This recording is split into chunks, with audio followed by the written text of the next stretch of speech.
The Diabelli Variations by Ludwig van Beethoven is a wretchedly difficult work and maddening to assemble, but as I neared the finish line, it began to make sense.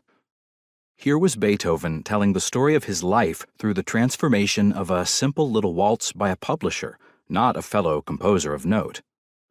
Through this work, one travels the entire spectrum of Beethoven, from classical to romantic, and then to a cosmic and celestial Beethoven, which takes one to the outer reaches of the human mind's capabilities. The work is physically demanding at nearly an hour, and, unlike the Goldberg Variations, where Johann Sebastian Bach brings back the aria at the very end, Beethoven fades away with the 33rd and final variation, like a comet disappearing into the cosmos. On February 16, 2008, I received an urgent email from Bill. "Larry, must talk with you but can't find your phone number.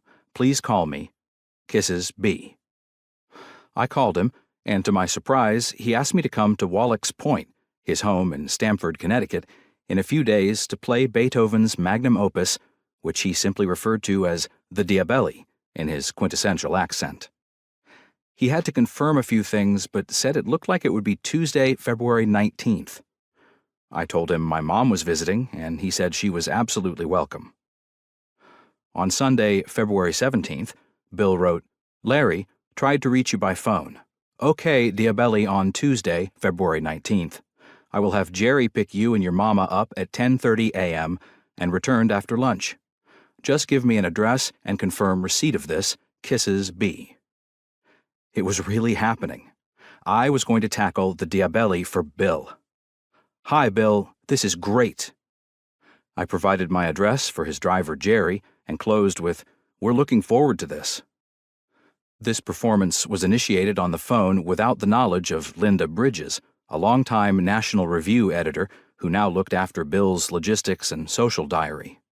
She chimed in, having eyes on Bill's emails, and reconfirmed everything with Jerry, so he had our coordinates and we were set. This last-minute production was Bill, the impresario, in action. The invitation was completely unforeseen. I didn't know whom to expect. But it didn't matter who was in the audience. I had to keep practicing and ironing out the final potholes in the Diabelli, and there were many in this massive work. I was reluctant to tackle this piece, even though Bill had brought it up repeatedly during our friendship, where music was the nexus point. Mom and I waited outside my apartment building on 84th Street near West End Avenue.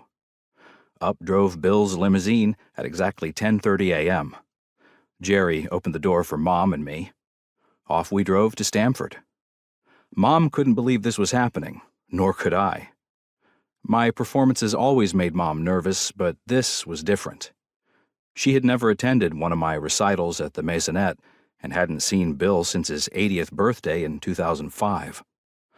I was nervous with excitement and just couldn't wait to give Bill this gift on which I had been working for about 9 months.